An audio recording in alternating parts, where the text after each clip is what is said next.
Natin ay makukulong na nga itong si Zoe sa kanyang ginawa sapagkat nabisto na nga itong si Giselle. Subalit dadainin sila nitong si Zoe sa pa-iyak-iyak effect at pa-drama-drama. Kunwari siya yung biktima dito at magmukha siyang kaawa-awa sa kanyang tatay dahil nga sa malambot ang puso ni RJ ay may dadala siya sa bitag ng kanyang anak. Iiyak si Zoe as if wala siyang kaalam-alam sa mga nangyayari. Sinabihan niya na porke ba daw hindi siya ang paborito at hindi siya magaling at hindi siya kasing talino ni Annalyn, gano'n na lang ba daw kung siya ay husgahan?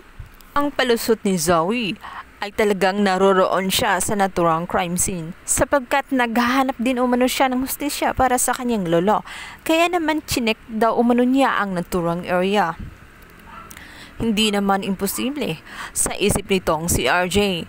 Ngunit si Giselle ay talagang desidido at buwang kanyang iniisip na talagang si Zoe na nga ang may kinalaman kung bakit nahulog sa bangin ang kanyang papa. Nakal nga niya itong si Zoe dahil alam ni Giselle na nagsisinungaling na naman itong si Zoe at ayaw talagang aminin ang katotohanan. Subalit dahil sa kanyang amang si RJ ay naaawa siya sa kanyang anak at hindi niya naiwasang protektahan ito sa kanyang kapatid na si Giselle. At si RJ rin ang nagsabi sa pulis na posibleng walang kasalanan itong si Zoe dahil na rin sa kanyang isinalaysay sa kanya. Itinanong pa siya ng pulis kung talagang sigurado ba daw ang kanyang anak sa kanyang mga sinasabi. Paniwalang paniwala si RJ sa drama-drama nitong si Zoe. Kaya naman si Zoe ay makakalusot na naman ulit.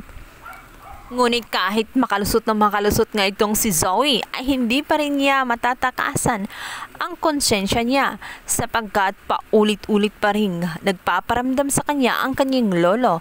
Inuusig siya ng kanyang konsensya na magiging dahilan kung bakit minsan napapraning na nga siya.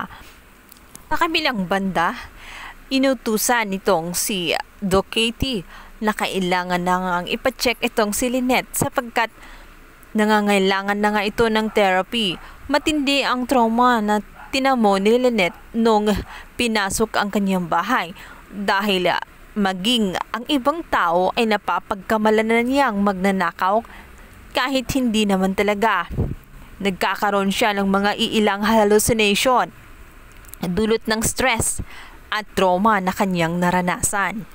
Itong si Doc Carlos ay hindi agad ginawa ang payungan ni Doc Katie. Dito na nga napansin ni Doc Katie itong si Lynette na talagang medyo lumala na ang kanyang kondisyon.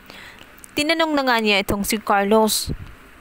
Sabi niya rito na inaantay siya nitong si Doc Denise upang matingnan na nga ng isang psychiatrist. Subalit wala pa at ni minsan hindi pa nga pumunta itong si Lynette. Sinabi naman ni Doc Carlos na nakapag-schedule na siya. At plano na talaga niya napuntahan sa isang araw itong si Doc Denise.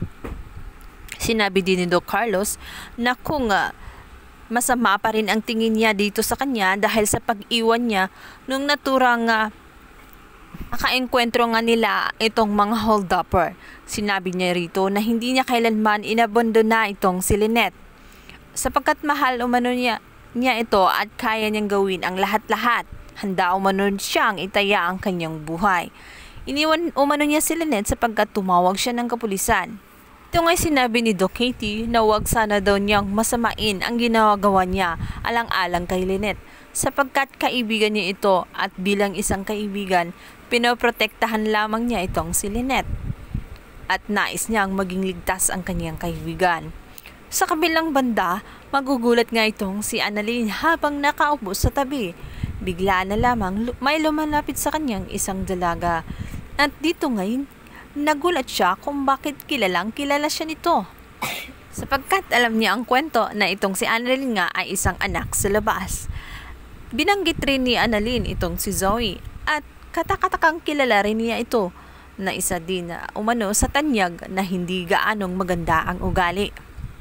Sino kaya ang babaeng ito na nagpapakita at nagpaparamdam ngayon sa kanila? Siya na kaya ang inaantay na anak nitong si Giselle? Ano ang kanyang magiging papel sa pamilya ng mga tanyag?